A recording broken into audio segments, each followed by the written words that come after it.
Hey everybody, hope you're all doing great. Welcome to the Anchors of Hope. The Anchors of Hope podcast episode number 6. Now 6 weeks in the running. I want to thank you for those who have been joining me weekly for around 10 to 15 minutes of what I continue to hope is an opportunity to learn something. Anything. Could be transformative, could bring some perspective to our lives. As my intention personally, and I hope for all of us out there, is to live a life, of course, of purpose, a life of purpose and a life of consciousness, to be conscious in our day-to-day, not missing opportunities that the universe, the infinite, sends our way. And when we are open and remove the distractions that prohibit us from receiving some of the most important answers to our questions, it is then that we are able to better understand who we are, why we are, and what are we meant to be doing here. Because the potential is great, but it's on us to be able to receive it.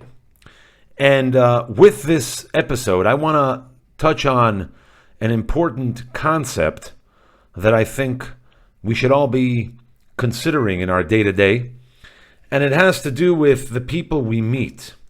What if every person you meet today, if it's the barista or the stranger on the street or a colleague you barely know, a classmate, anyone, the person you held the door for, what if that person was meant to be there?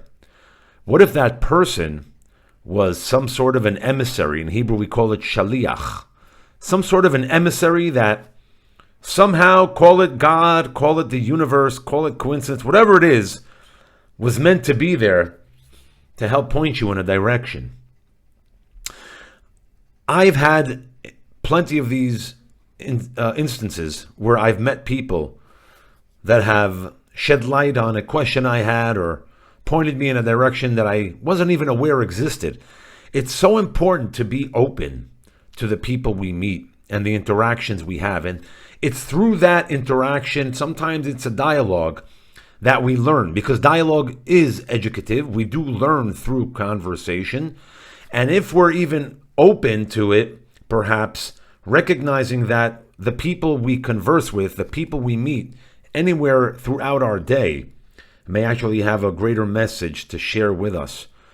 And so I want to touch on two Torah portions, two portions from the Bible, starting with last week's Torah portion in the book of Genesis, chapter 32, Bereshit, Perek Lamed Bet, in the portion of Vayishlach.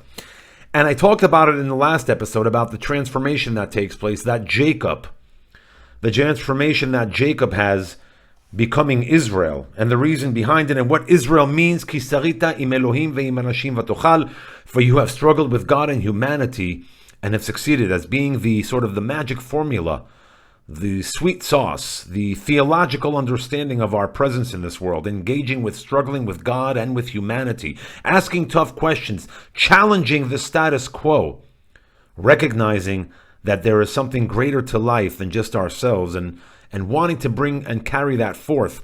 So, but what I wanted to focus on is, again, the people we meet and the impact these people have in our lives. And in last week's Torah portion, Jacob is confronted with with a man. And I talked about it last week, but I want to focus and give that example as being a person, for example. Were Jacob not to have bumped into this person, if you will, or challenged this person, or wrestled or struggled with this person, perhaps Jacob might not be or become Israel. This I'm just reading from the Torah here, where it says, "Vayivater levado," and Jacob stayed behind by himself. Vayavek imo ish, and ish imo, and a man, a presence, just began to wrestle with Jacob.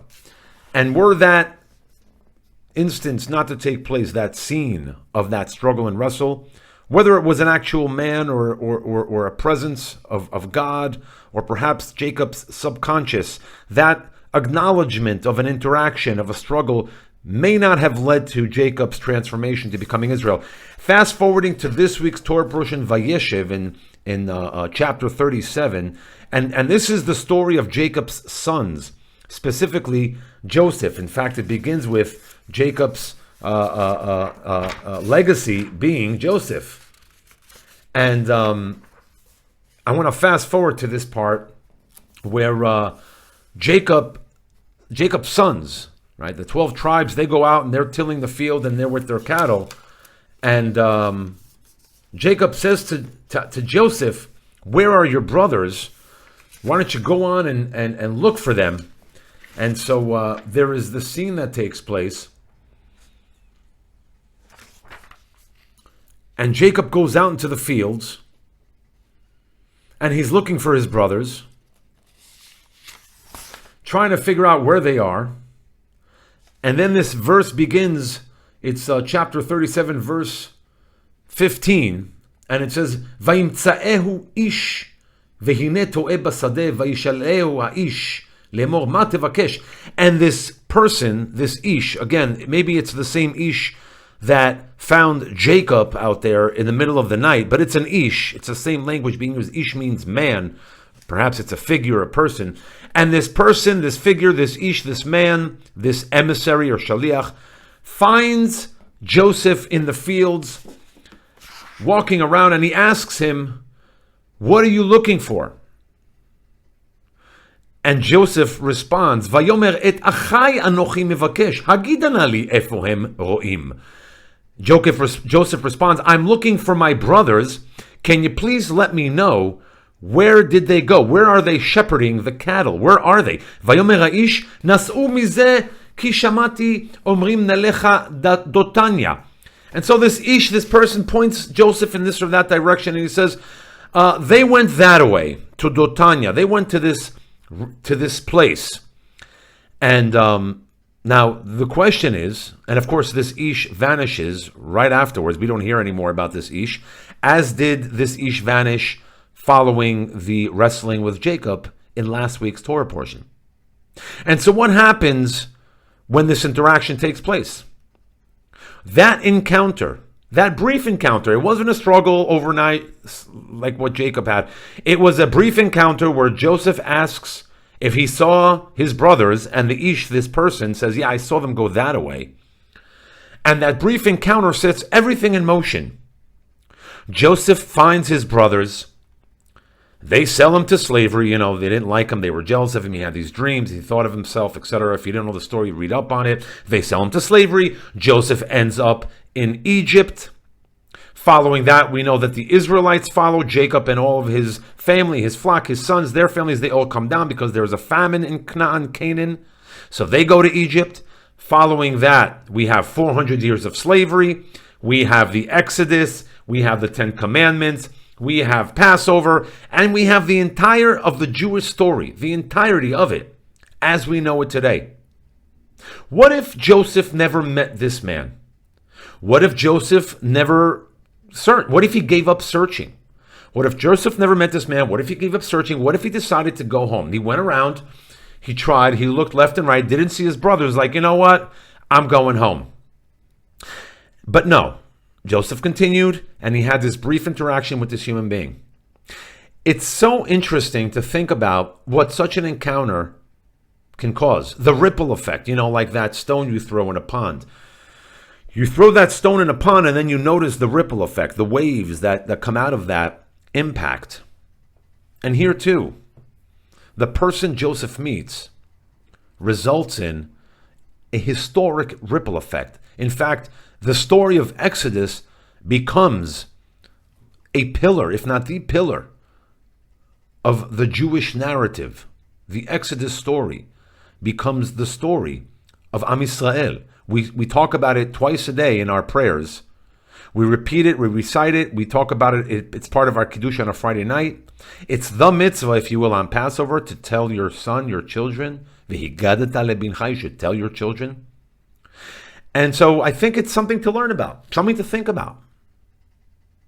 The concept, the idea that the people we meet, the barista at the coffee shop or wherever it is, who says the right thing on a difficult day, who gives you a pat on the shoulder.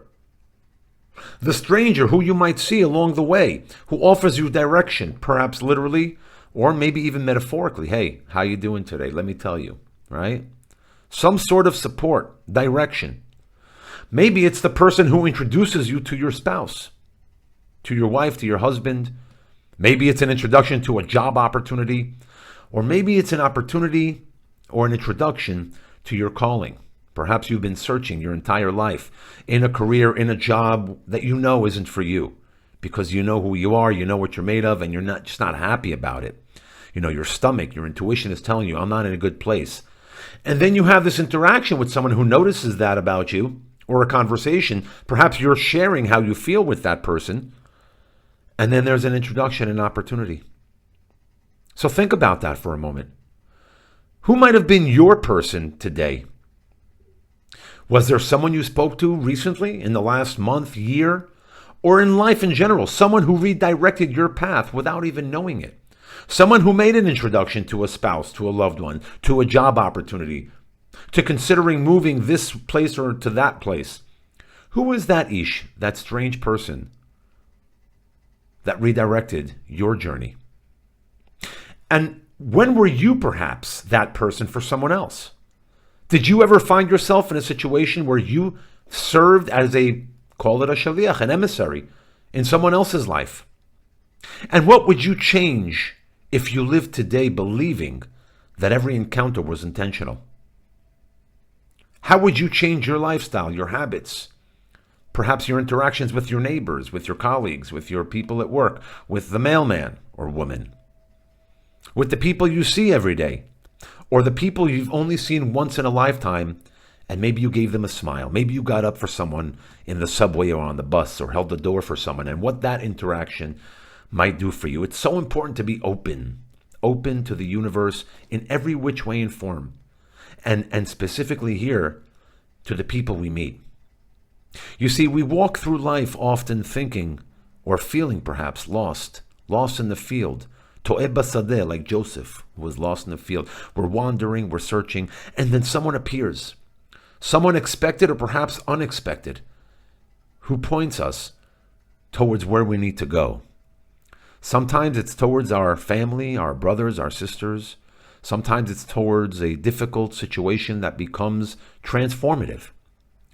We don't always get to choose what follows after that interaction.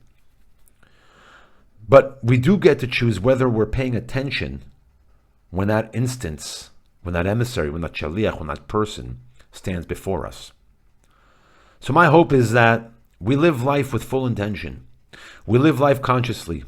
We remove the barriers, the boundaries, the distractions that prohibit us from experiencing what is right in front of us or seeing who stands before us. Consider that and live your life with full intention and purpose.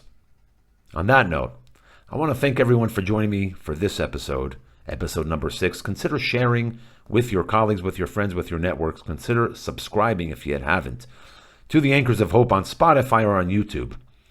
And with that, just remember, Am Yisrael Chai. It's not just a slogan, it's a way of life. Wishing all a wonderful, fruitful, and meaningful week ahead. Bye, everyone, from Israel.